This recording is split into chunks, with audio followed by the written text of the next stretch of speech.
Hello there, I am Thomas Poynton from Thomas Talks, and today I am going to be interviewing Auntie Catherine, otherwise known as Catherine Knits. Hi, Thomas. And how are you? I'm well. I'm much better for seeing you, Thomas. To be honest, you are the highlight of my day. Thank you very much. Now let's go on to the first question. Where are you from and why was that special at that time? Where am I from? Well, I am from Northern Ireland. I come from a little town called Limavady in the northwest of Northern Ireland in the county of Derry or Londonderry. Why was it special at that time? Well, at that time when I was growing up, I definitely wouldn't have said it was special. I would have more likely said it was the most boring place on earth. But I grew up in a time called the Troubles when there was a lot of violence, bombs in particular, between two sections of society at that time.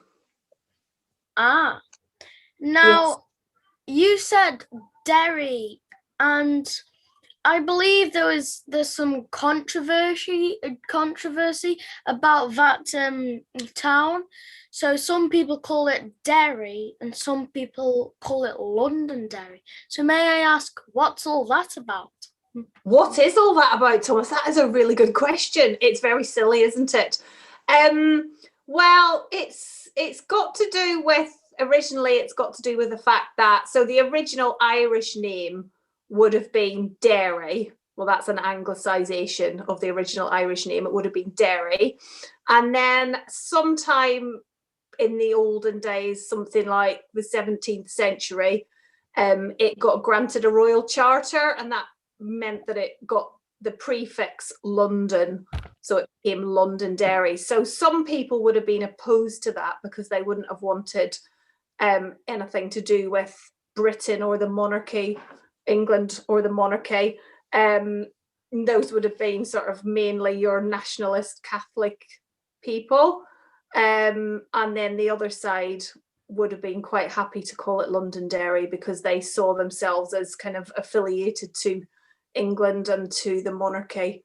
So that's where it all came from. But I would say nowadays, most people probably do call it Derry. I mean, you have to take into account that I haven't lived there for a long time, but when I go home, I would say that most people do actually call it Derry. You will get some who call it Londonderry, and they'll pretty much always be Protestant people that would say that. But I think it's easier to just say Derry, isn't it? Yeah. What do you? Well, I think it might be easier just to say Derry instead of two words. But each, each people have their own opinions. Now, Correct. I've seen this show called The Derry Girls, and well, basically, they are some Catholics from Derry, and well, they have this headmistress who was like really miserable and pretty like meh. So my question is, did you have a miserable headmistress or headmaster? Do you know what, Thomas? When I look back to when I was at school, I hardly have any memories at all of my headmaster. I think he did just kind of blend into the background a little bit. So I think he probably had like quite a strict persona. He didn't leave any impression on me because I was such a good girl at school. You see, I didn't really have much to do with him apart from kind of like if it was prize giving evening, he probably would have shook my hands and give me a certificate or something like that. But otherwise, I didn't have much to do with him. But I do like Derry Girls. It did bring back a lot of memories for me because obviously it was very close to where I grew up, and it was a similar time. I think Derry Girls is set in 1994 or something like that. So I would have been a similar age to those girls at that time. So it brought back a lot of memories for me, especially the idea that they were sort of segregated. Protestant and Catholics were segregated a lot, and they are to this day still like that. Schools, there would be Catholic schools and schools where only Protestants would go to. But I was lucky because I got to go to a school that was mixed. So I had friends that were Protestant and Catholic. So that was really, really good. I don't like the idea of people being segregated by religion. I don't really like the idea of religious schools really either at all. So that's probably to do with my upbringing. Do you go to a religious school? Yes, I do. I go to a Catholic school. And yes, I can see your point on religious schools not being a thing, because like although the education standards in my school are very high, and it's quite a good school, but a lot of the students there are not Catholics or not Christians even, and when you're in a Catholic school, you constantly ram down your face with like religious propaganda and a lot of that stuff, and it's quite uncomfortable, shall we say, to a lot of students. My next question is though, what was your daily routine during that time? Well, my daily routine during that time, Thomas, is probably a bit like yours, to be honest. I don't think there was anything much different. So I would have gone to school like you do. I would have walked to school. I had about a 20 to 25-minute walk to get to school and back again. And what did I do on the weekends? Probably not as much exciting stuff as you used to do before lockdown. Hanging out with my friends, messing about.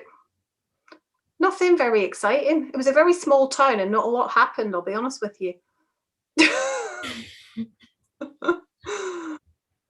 Okay. It's disappointing for you. Do you Yeah.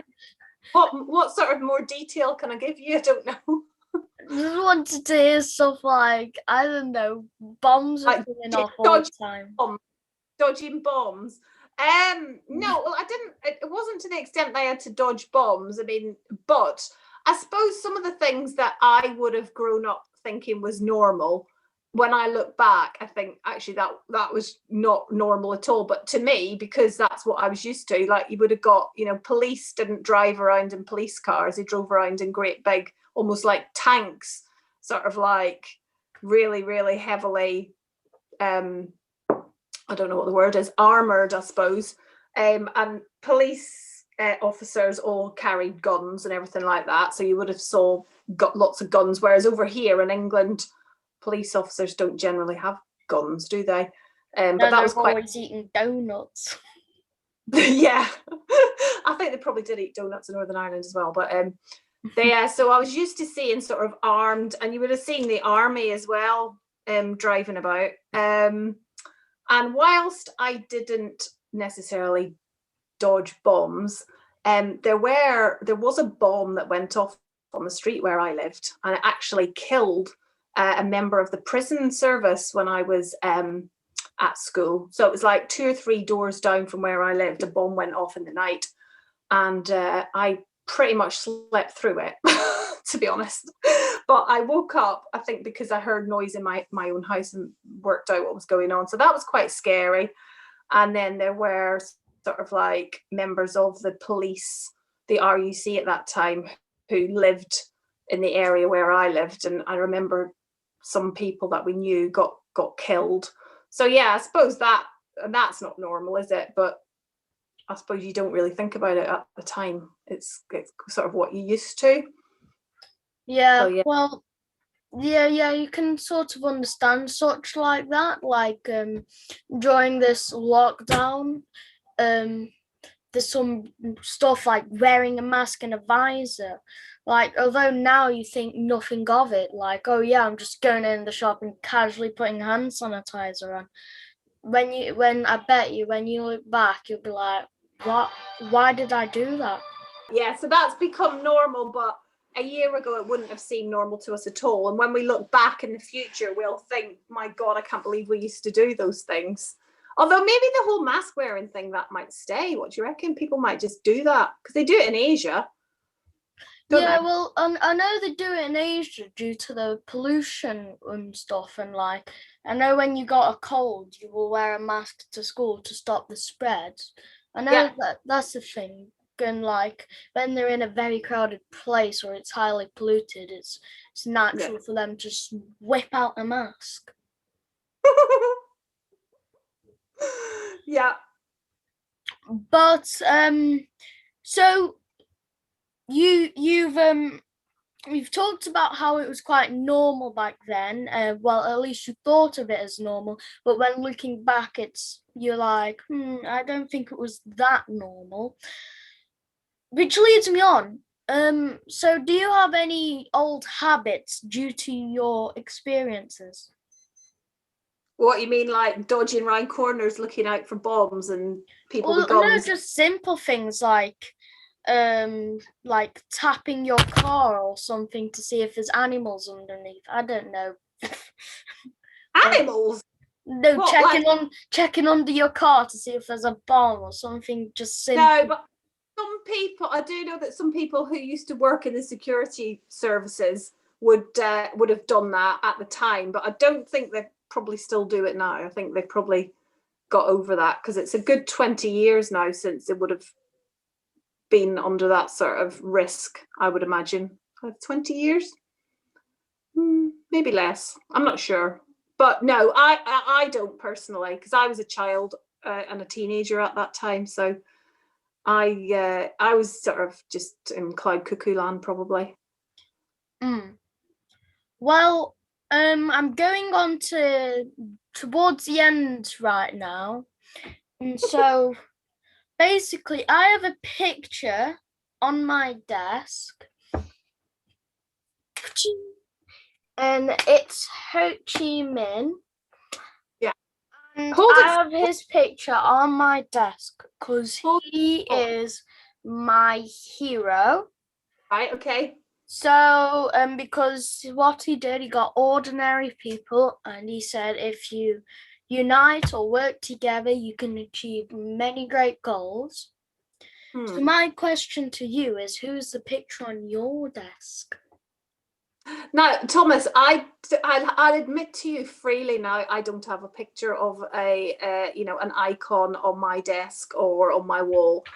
And I think I would struggle to think of an actual hero. There are people that I admire. Think of Margaret Thatcher for one, Britain's first female prime minister, came from a working class background, worked her way up, stuck firm to her beliefs, even though she faced a lot of opposition, whether or not you agree with her politics. Not saying that I do at all. I did just throw that in to be controversial, Thomas. I don't think we really need to go down that road of Margaret Thatcher. No, but seriously, people that I admire, it's hard. There's so many to pick out any. Somebody like Rosa Parks, maybe. I guess you know who that is. Do you know who that is? Yeah. Who else? Oh, and actually, I was thinking about this recently. The scientists that have developed the COVID vaccine, I mean, those people are amazing. Professor Sarah Gilbert developed the Oxford AstraZeneca vaccine. Absolute hero in my eyes. Yeah. Thunberg? Say that again. Greta Thunberg. Yeah, absolutely. Somebody like that. It's very, very she's got a brilliant cause that she believes in. She's very, very passionate and gets a lot of support for her cause. So yeah, definitely somebody like Greta Thunberg. And also Malala Yousafzai as well. Anybody that's faced a lot of adversity and who's got strong beliefs would definitely be a hero.